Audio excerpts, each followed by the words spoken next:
ngalan niya'y dakilain. Panginoon ay purihin, ngalan niya ay dakilain. Panginoon, ikaw ang may likha ng langit, dagat at lupa, ng buwan, araw at mga bituin, tanang nilalang sa papawirin. Panginoon ay purihin, ngalan niya'y dakilain. Panginoon ay purihin, ngalan niya ay dakilain. Ngalan niya ay dakilain. Simulan po natin ang pagdiriwang sa ngalan ng Ama at ng Anak at ng Espiritu Santo. Amen. Sumainyo ang Panginoon. At sumaiyo rin. Mga kapatid, tayong lahat ay natitipon bilang isang mag-anak ng Diyos sa pagdiriwang ng banal na Eukaristiya. Sa araw na ito, ginugunita natin ang kapistahan ng pagtatalaga sa palasyong simbahan sa Laterano sa Roma. At upang tayo po ay maging karapat-dapat gumanap sa banal na pagdiriwang na ito, alalahanin po natin ang ating mga pagkukulang at nagawang pagkakasala at buong kababaang loob po tayong humiling ng awa at pagpapatawad mula sa Diyos.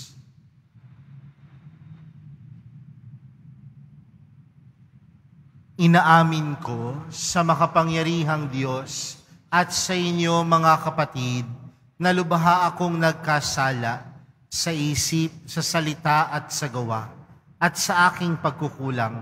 Kaya isinasamo ko sa mahal na Birheng Maria, sa lahat ng mga anghel at mga banal, at sa inyo mga kapatid na ako'y ipanalangin sa Panginoong ating Diyos.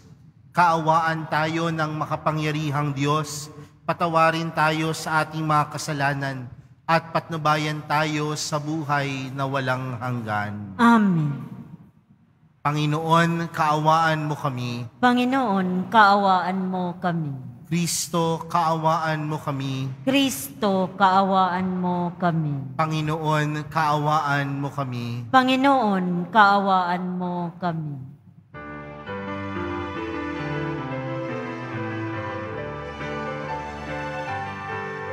Papuri sa Diyos, papuri sa Diyos, papuri sa Diyos sa kaitaasan.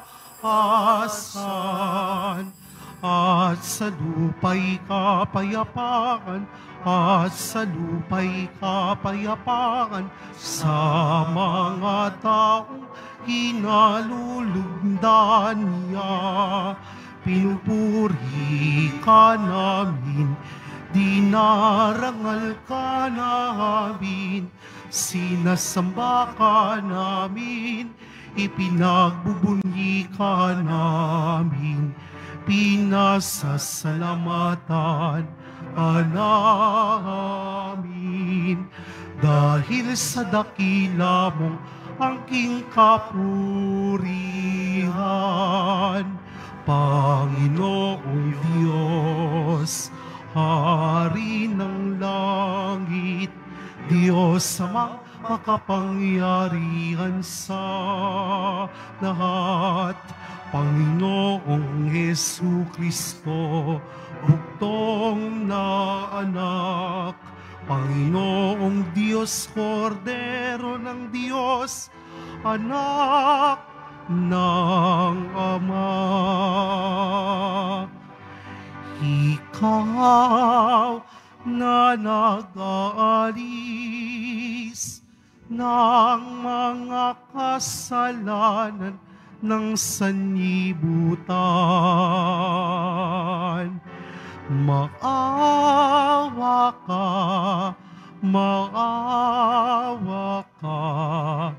sa amin. Ikaw na nag-alis ng mga kasalanan ng sanlibutan.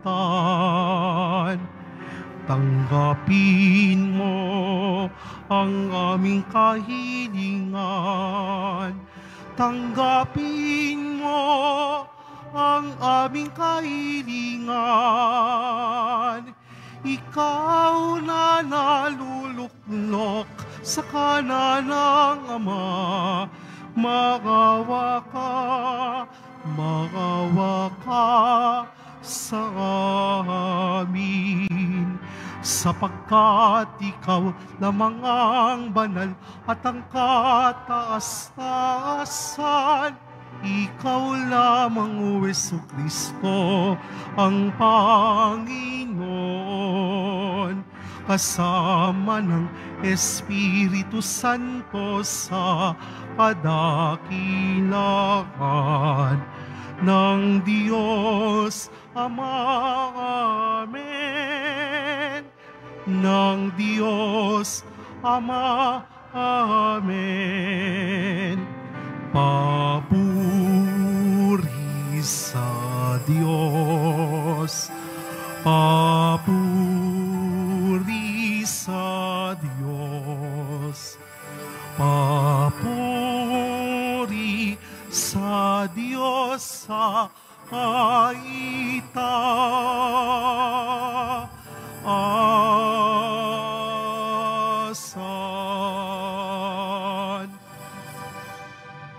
Manalangin tayo. Ama naming makapangyarihan, mula sa mga buhay at piniling bato, ikaw ay nagtayo ng dakilang at walang maliw na tahanan mo. Pag-ibayuhin mo ang paglukob ng Espiritu ng iyong kagandahang loob, ng iyong sambayanan, upang kami lalong sumulong bilang iyong lungsod ng kapayapaan sa kalangitan. Sa pamamagitan ni Jesucristo, kasama ng Espiritu Santo, magpa sa walang hanggan. Amen. Magsiupo muna ang lahat. Pagbasa mula sa aklat ni Propeta Ezekiel. Noong mga araw na iyon, bumalik kami ng anghel sa pintuan ng templo. Sa ilalim nito'y may agos ng tubig papunta sa silangan. Ang templo'y paharap sa silangan. Ito'y nagmumula sa gawing timog na bahagi ng templo, sa gawing timog ng altar. Lumabas kami sa pintuan sa gawing hilaga at iniligid niya ako papalabas sa pintuan sa gawing silangan. Doon ay may mahinang agos ng tubig mula sa gawing timog ng hagdanan. Sinabi niya sa akin, ang tubig na ito ay papunta sa dakong silangan hanggang dagat na patay. Pag-abot nito sa dagat na patay, malilinis ang tubig nito. Lahat ng lugar na maaagusan nito ay magkakaroon ng lahat ng uri ng hayop at isda. Pagdating ng agos dito sa dagat na patay, magiging tabang ang tubig ng dagat. Lahat ng lugar na abutin nito ay magkakaroon ng buhay. Sa magkabilang pangpang ng ilog ay may tutubo ang sari-saring punong kahoy na makakain ang bunga. Hindi malalanta ang mga dahon nito ni mawawala ng bunga, pagkat ang didilig dito ay ang tubig na umaagos mula sa templo. Ito ay patuloy na mamumunga sa buong taon. Ang bunga nito ay pagkain at gamot naman ang mga dahon. Ang salita ng Diyos. Salamat sa Diyos. Sa bayan ng dakilang Diyos, batis niya'y may tuwang dulot. Sa bayan ng dakilang Diyos, batis niya'y may tuwang dulot. Ang Diyos ang lakas natin at kanlungan, at handang saklolo kung may kaguluhan. Di dapat matakot, mundo'y mayanigman, kahit nasa dagat, ang bundok mabuwal. Sa bayan ng dakilang Diyos, batis niya'y may tuwang dulot. May ilog ng galak sa bayan ng Diyos. Sa banal na templo'y ligaya ang dulot. Ang tahanang lungsod ay di masisira. Ito ang tahanan ng Diyos na dakila. Mula sa umaga ay kanyang alaga. Sa bayan ng dakilang Diyos, batis niya'y may tuwang dulot. Nasa atin ang Diyos na makapangyarihan, ang Diyos ni Jacob na ating kanlungan. Ano man ang kanyang ginawa sa lupa, sapat ng pagmasdan at ika'y hahanga. Sa bayan ng dakilang Diyos, batis niya'y may tuwang dulot.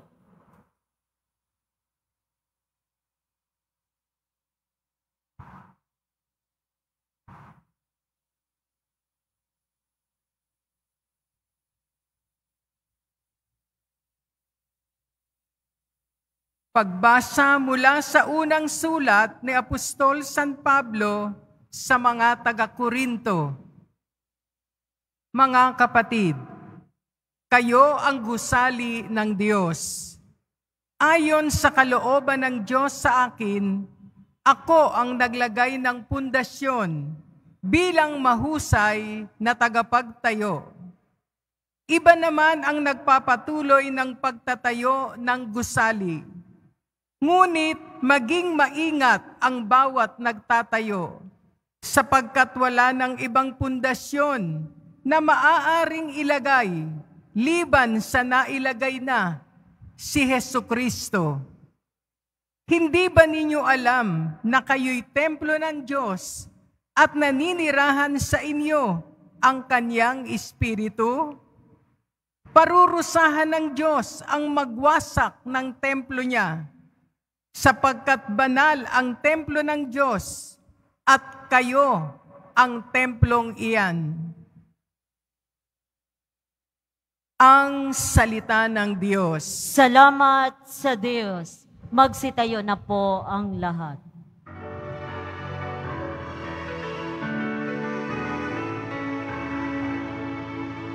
Alleluia, Alleluia, Alleluia,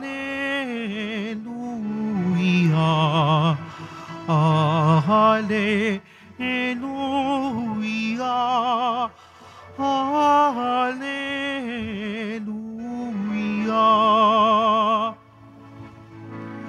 Aking bahay na pinili ay pagpapalaing lagi, ng ngalan ko'y manatili. Alleluia, Alleluia, Alleluia,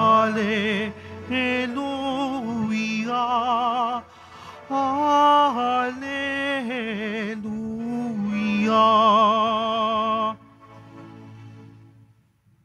Sumainyo ang Panginoon. At sumaiyo rin. Ang mabuting balita ng Panginoon ayon kay San Juan. Papuri sa iyo, Panginoon.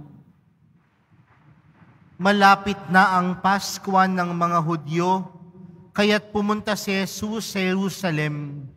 Nakita niya sa templo ang mga nagbibili ng mga baka, mga tupa at mga kalapati, at ang namamalit ng salapi.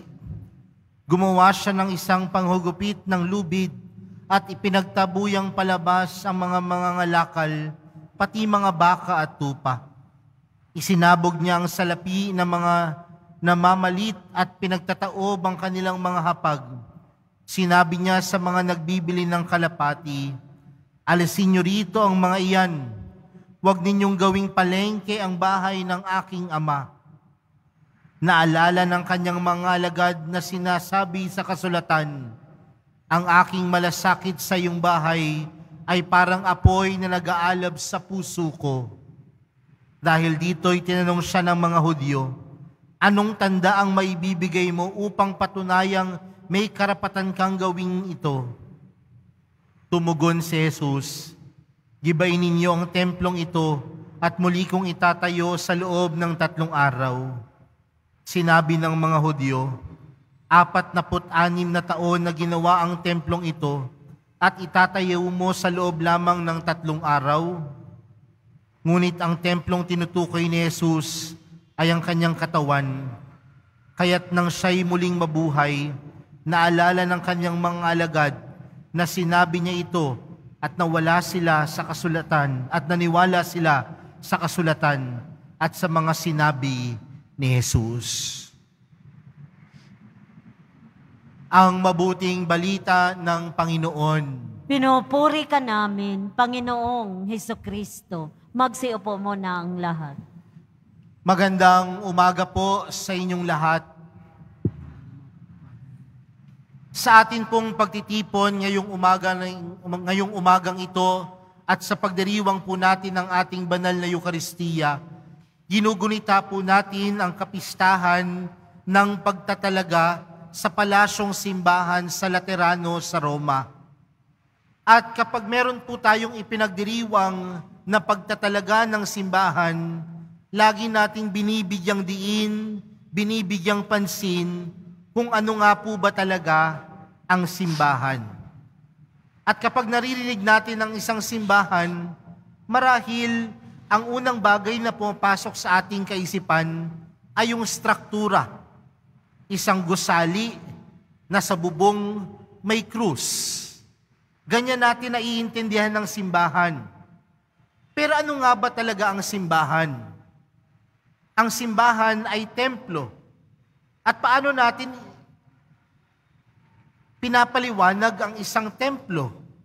Ang templo ay pagpapaalala sa atin ng presensya ng Diyos.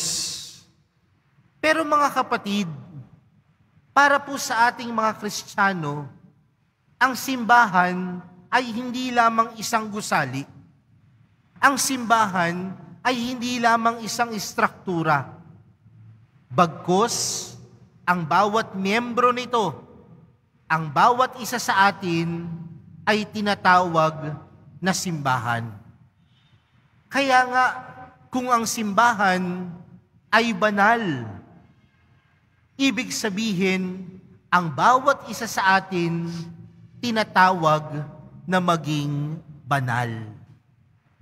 Mga kapatid, kapag tayo ay pumapasok sa simbahan, alam natin na ang simbahan ay banal dahil nandoon ang Diyos. Nandoon ang presensya ni Jesus. Kasama natin ang presensya ni Jesus. Ngunit kasama po nito ang panawagan sa atin na ang simbahan ay magiging tunay na banal kung sa bawat isa sa atin nandun din ang presensya ni Jesus. Nandun din ang presensya ng Diyos. Kasi aminin natin o hindi, maraming pagkakataon na minsan nagsusumikap tayong maging banal kapag nasa loob lang tayo ng simbahan. Pero hindi natin napapansin at hindi natin naaalala na kahit saan tayo pumunta, tayo ay tinatawag na maging simbahan. Tayo ay tinatawag na maging banal. Mga kapatid, ang kabanalan ay hindi lamang nasa gusaling ito. Ang kabanalan natin bilang isang simbahan ay hindi lamang nasa isang struktura. kundi ang kabanalan natin ay nasa puso ng bawat isa. Mga kapatid, ang simbahan ay ako. Ang simbahan ay ikaw. Ang simbahan ay tayo. At kung ganun ang simbahan, kung ang banal ang simbahan, ang puso natin dapat tunay na maging banal. Kaya nga, mga kapatid, sa ating ibanghelyong napakinggan, si Jesus, nung tumungo sa templo, nakita niya, ang daming nagtitinda, parang ginawang palengke ang templo ng Diyos, ang tahanan ng Diyos. At ano ang ginawa ni Jesus? Nagalit si Jesus. Kumuha ng panghampas, hinagupit ang mga taong ginagawang palengke ang templo. Pero mga kapatid, bakit nga ba tunay na nagalit ang Panginoon? Hindi lang dahil sa napakaraming nagtitinda, bagkus nagalit ang Panginoon dahil ang mga tao sa paligid ng templo hindi na tinuring na banal ang lugar. Dahil namuhay na sila sa pagkakasala. Nandoon ang nakawan, nandoon ang dayaan, nandoon ang panlalamang sa kapwa, nandoon ang panggugulang. Kaya hindi naman talaga nagalit ang Panginoon sa mga taong nagtitinda. Nagalit ang Panginoon sa pamumuhay na nangyayari sa loob ng templo dahil hindi na nagsusumikap maging banal. Kaya mga kapatid, ang panawagan sa atin, hindi nananatili sa strukturang ito, hindi nananatili sa gusaling ito ang kabanalan. Bagkus ang bawat isa sa atin sa puso dapat maging banal. Pangalawa, kung ang templo ay ang presensya ng Diyos sa isang lugar, nangangahulugan, ang templo ay isang lugar din o ang simbahan ay isang lugar din kung saan nagtatagpo ang tao at ang Diyos. It is where we communicate to God. It is where we develop our relationship to God when we are inside the church. Kapag tayo ay nasa loob ng simbahan, yan ang pagkakataon na tayo ay nakikipag-ugnayan sa Diyos. Pero kung ang simbahan ay ang bawat isa sa atin, ano ang panawagan sa atin? Sa buhay ba natin, tayo din ba ay nagdadala ng ibang tao palapit sa Diyos? Tayo din ba sa buhay natin nakikita ng ibang tao ang Diyos sa ating pang-araw-araw na buhay? Simbahan ng turing sa bawat isa sa atin. Pero baka ang tingin ng iba sa atin, tayo ang nagpapalayo sa kanila sa Diyos. Sa loob ng simbahan, nagtatagpo ang Diyos at ang tao. Sa buhay natin bilang isang simbahan, nawa sa pamumuhay natin, natatagpuan din ng iba ang Diyos sa ating pang-araw-araw na buhay. Kaya mga kapatid, magandang pagnilayan, magandang tingnan, ngayong ipinagdiriwang natin ang kapistahan ng pagtatalaga ng simbahan o ng palasyo ng simbahan ng Laterano sa Roma. Na ang bawat isa sa atin, tinatawag na maging tunay na simbahan dahil nakatatagpo nila sa pamamagitan natin ang Diyos. Kaya mga kapatid, sa pagpapatuloy po ng ating banal na misa para sa araw na ito, magandang tingnan, ang puso ba natin ay kagaya talaga ng isang tunay na simbahan, banal. At kung ang puso natin ay banal, nahahayaan ba natin na ang ibang tao matunay na makatagpo ang Diyos, makatagpo si Kristo sa buhay natin. At yan ang ipanalangin natin sa Panginoon. Yan ang ipanalangin natin sa mahal na pong Jesus Nazareno. Maging tunay na simbahan dahil tayo ay banal, dahil tunay na sumasa atin sa ating buhay ang Diyos. Amen. Magsitayo po ang lahat.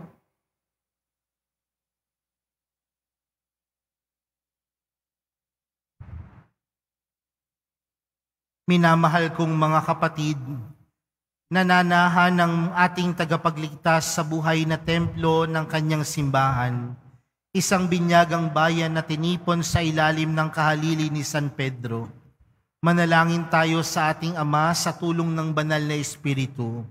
Ang ating panalangin, Panginoon, pagpalain mo kami ang iyong mga buhay na templo. Panginoon, pagpalain mo kami ang iyong mga buhay na templo. Ang pandaigdigang simbahan naway lumago sa pagkakaisa at pananampalataya sa pamamagitan ng ating katapatan sa Santo Papa. Manalangin tayo. Panginoon, pagpalain mo kami ang iyong mga buhay na templo.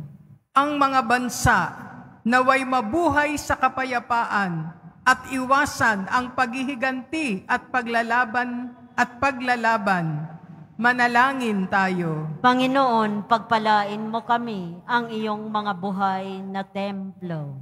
Ang mga naghahanap sa Diyos, naway matagpuan ang bato ng pananampalataya ni San Pedro at ang lakas ng loob ni San Juan Bautista. Manalangin tayo. Panginoon, pagpalain mo kami ang iyong mga buhay na templo.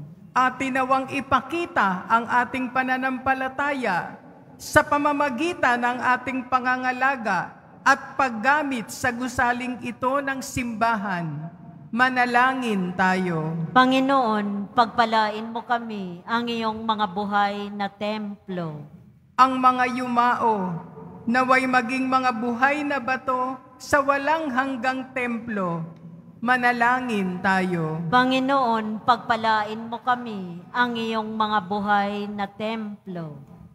Mapagmahal na Ama, itinaas mo ang katawan ng iyong anak, ang walwalhating templo ng muling pagkabuhay, bilang kanyang katawang mistiko at templo sa lupa. Iniaalay namin sa iyo ang aming mga panalangin, taglayang pag-asa na makakabahagi kami sa gayunding muling pagkabuhay. Hinihiling namin ito sa pamamagitan ni Kristo na aming Panginoon. Amen. Magsiupo muna ang lahat.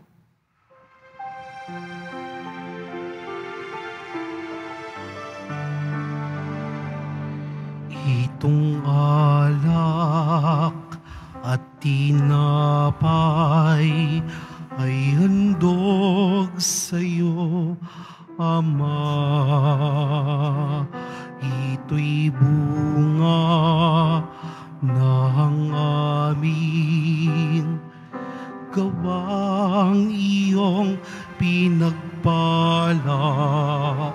Sumasamo ang iyong bayang, tanggapit iyong basbasan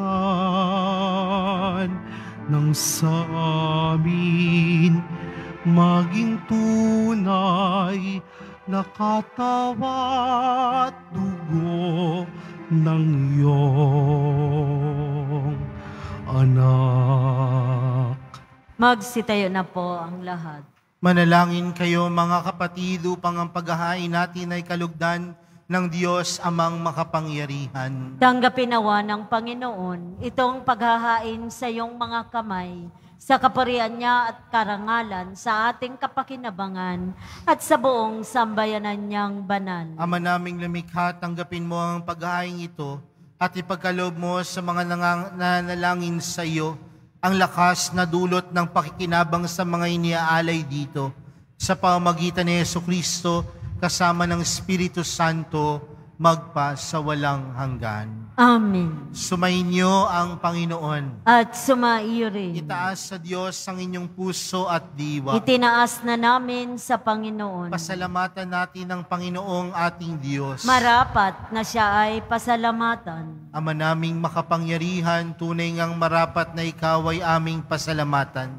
Minarapat mong manahan sa bahay dalanginang itinayo para sa iyo, upang kami mahubog mo bilang tahanan ng iyong Espiritu, na may kapagkakapuri mo sa pagtataglay ng iyong sariling kariktan.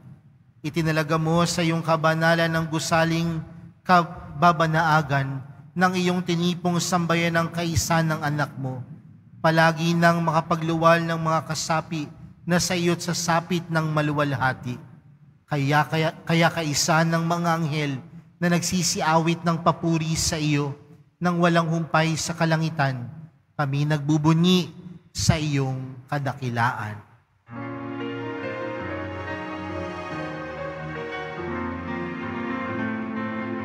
Santo, Santo, Santo, Panginoong Diyos ng mga hukbo. Napupuno ang langit at lupa ng kadakilaan mo. Hosana, Hosana sa kaitaasan. Pinagpala ang naparirito sa ngalan ng Panginoon. Hosana, Hosana sa kaitaasan.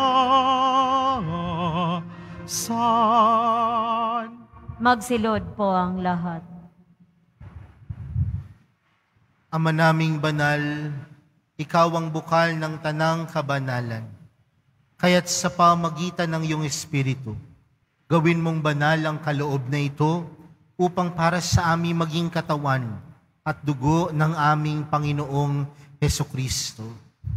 Bago niya pinagtiis ang kusang loob na maging handog, hinawakan niya ang tinapay, pinasalamatan kaniya, pinaghati-hati niya iyon, iniabot sa kanyang mga alagad at sinabi, "Tanggapin ninyong lahat ito at kanin. Ito ang aking katawan na ihahandog para sa inyo."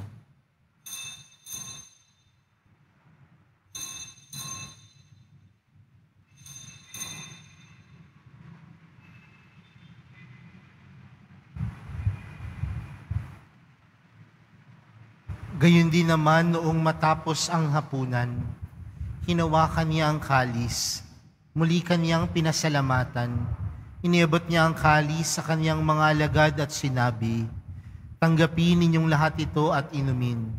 Ito ang kalis ng aking dugo, ng bago at walang hanggang tipan. Ang aking dugo na ibubuhos para sa inyo at para sa lahat, sa kapagpapatawad ng mga kasalanan. Gawin niyo ito sa pag-alala sa akin."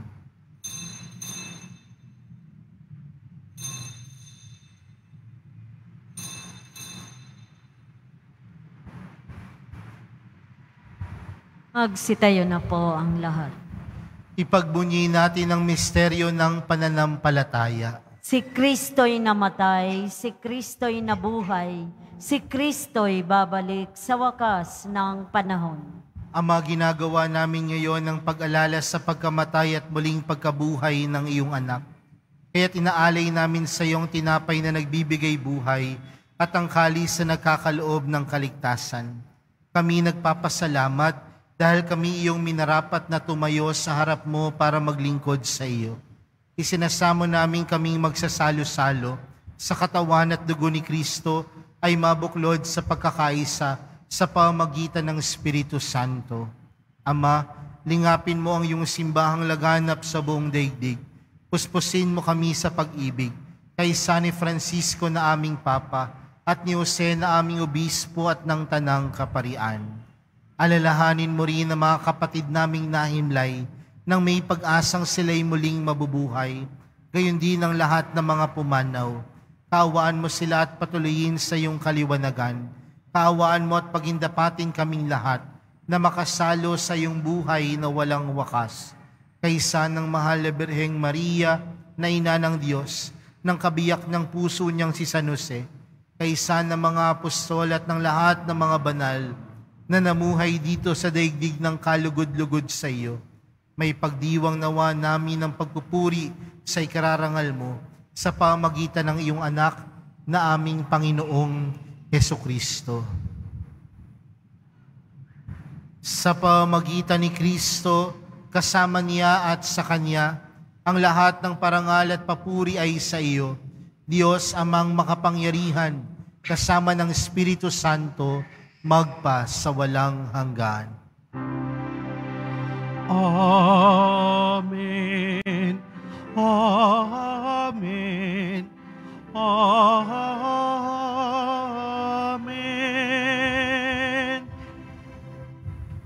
Lumapit po tayo sa Ama natin sa langit sa panalangin itinuro sa atin ni Jesus. Ama namin, sumasalangit ka, sambahin ang ngalan mo, mapasa amin ang kaharian mo, sundin ang loob mo dito sa lupa para nang sa langit. Bigyan mo kami ngayon ng aming kakanin sa araw-araw at patawarin mo kami sa aming mga sala para nang pagkapatawad namin sa nakakasala sa amin. At huwag mo kami paintulot sa tukso at iadya mo kami sa lahat ng masama. Hinihiling namin kami adya sa lahat ng masama, pagkalooban ng kapayapaan araw-araw, iligtas sa kasalanan at ilayo sa lahat ng kapahamakan, samantalang aming pinananabikan ang dakilang araw ng pagpapahayag ng tagapagligtas naming si Hesukristo. Sapagkat iyo ang kaharian at ang kapangyarihan at ang kapurihan magpakailanman. Amen. Panginoong Hesukristo, sinabi mo sa iyong mga apostol, kapayapaan ang iniwan ko sa inyo, ang aking kapayapaan ang ibinibigay ko sa inyo. Tunghayan mo ang aming pananampalataya at huwag ang aming pagkakasala. Pagkalooban mo kami ng kapayapaan at pagkakaisa ayon sa iyong kalooban, kasama ng Espiritu Santo, magpa sa walang hanggan. Amen. Ang kapayapaan ng Panginoon ay laging sumainyo. At sumaiyo rin. Magbigayan po kayo ng kapayapaan sa isa't isa. Kordero ng Diyos na nag-aalis ng mga kasalanan ng sanlibutan, maawa ka sa amin. Kordero ng Diyos na nag-aalis ng mga kasalanan ng sanlibutan, maawa ka sa amin. Kordero ng Diyos na nag-aalis ng mga kasalanan ng sanlibutan, pagkaloob mo sa amin ang kapayapaan. Magsilod po ang lahat.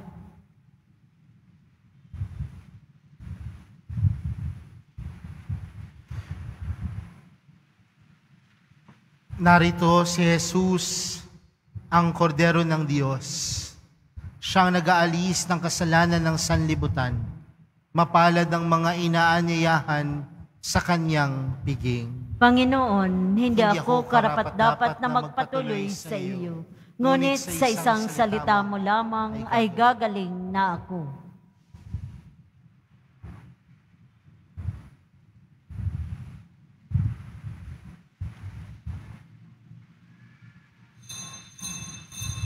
Para sa lahat ng tatanggap ng banal na komunyon, sasagot po tayo ng amin pagkasabi ng Pari o Lay Minister ng katawan ni Kristo at isubo agad sa bibig bago umalis sa harapan ng Pari o Lay Minister. Sumunod po tayo. Maraming salamat.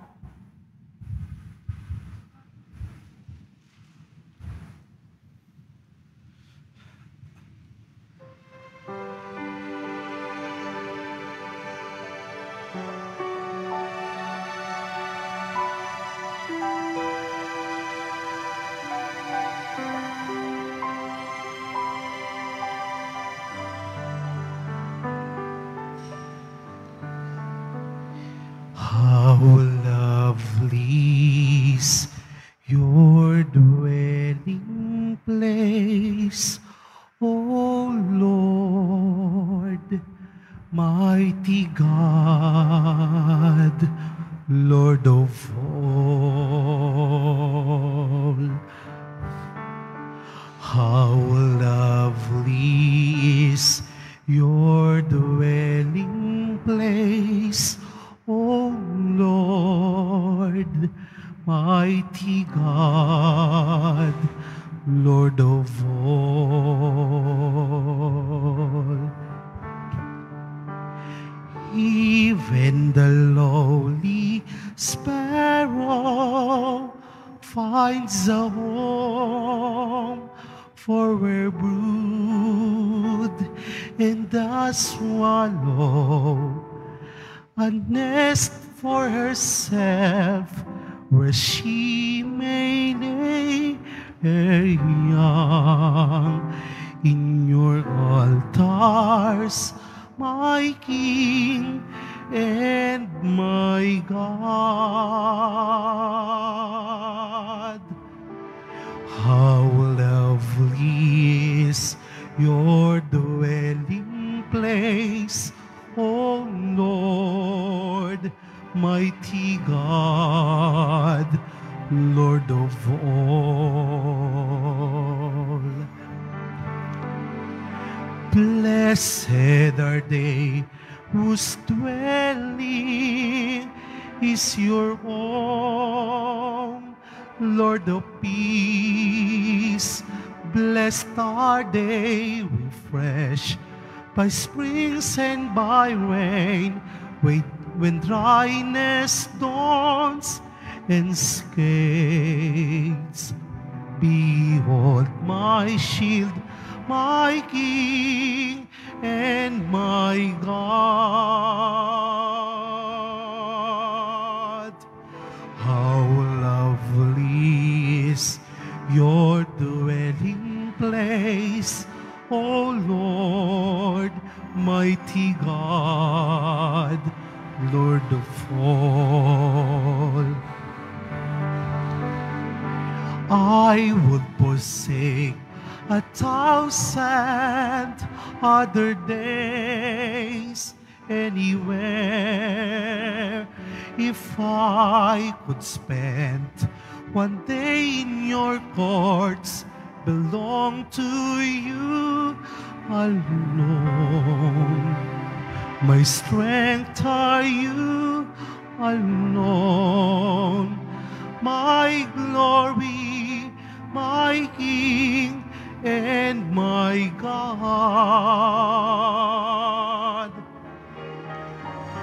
How lovely is your dwelling place, O Lord, mighty God, Lord of all. How lovely is your dwelling place, O Lord, mighty God, Lord of all.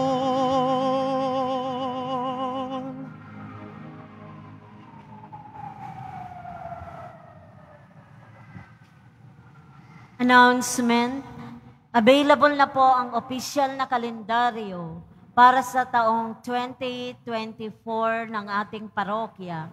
Sa mga nagnanais bumili, maaari kayong magtungo sa ating parish office. Ito po ay nagkakahalaga ng 80 pesos.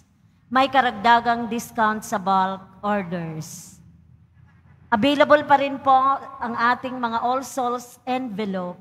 Sa mga nagnanais, maaari kayong kumuha malapit sa mga pintuan ng ating simbahan o sa information guard. Isulat lamang po ang pangalan ng mga kamag-anak, kaibigan at mga kakilalang na mayapa o sumakabilang buhay na. At sa buong buwan ng Nobyembre, ito po ay ating isasama sa lahat ng mga misa na magaganap sa ating simbahan.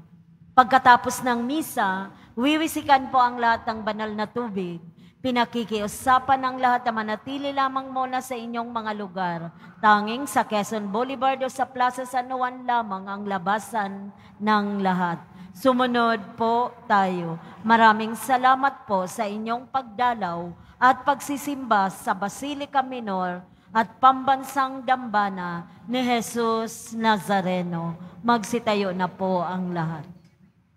Manalangin tayo.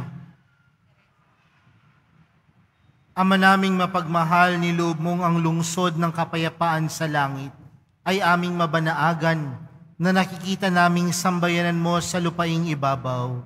Ipagkaloob mong sa aming pakikinabang, kami panahanan ng iyong kagandaang loob at ang tahanan ng iyong kadakilaan sa langit ay aming mapasok sa pamamagitan ni Jesucristo kasama ng Espiritu Santo magpa sa walang hanggan. Amen.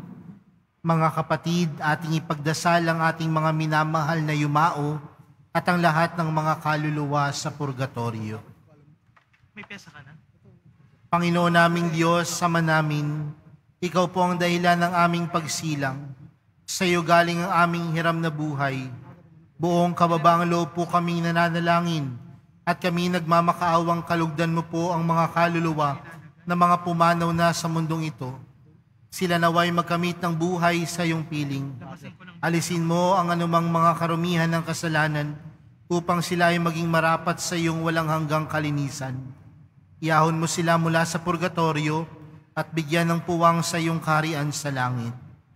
Kapayapaan kailanman ang igawad ng may kapal sa mga yumaong nagsipanaw.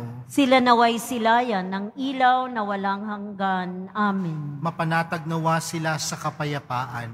Amen.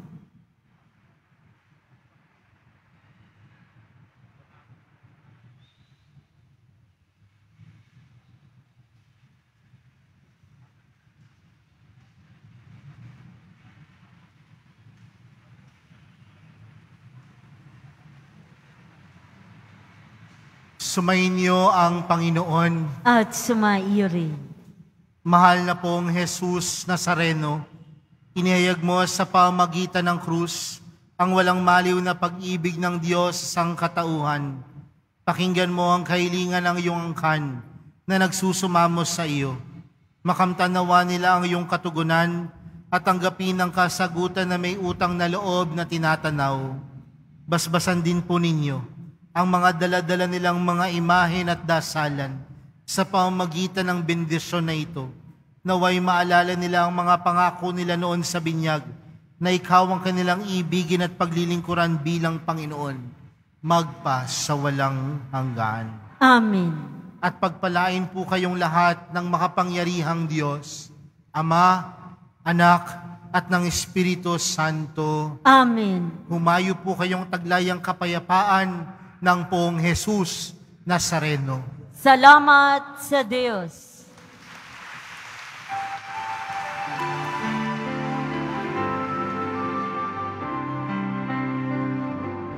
Nuestro Padre Jesus Nazareno, sinasamba ka namin. Pinipintuho ka namin. Aral mo ang aming buhay at kaligtasan. Nuestro Padre Jesus Nazareno, iligtas mo kami sa kasalanan. Ang krus mong kinamatayan ay sagisag ng aming kaligtasan. Nuestro Padre Jesus Nazareno, dinarangal ka namin. Nuestro Padre Jesus Nazareno, nilulwalhati ka namin. Nuestro Padre Jesus Nazareno, dinarangal ka namin. Nuestro Padre Jesus Nazareno, nilulwalhati ka namin.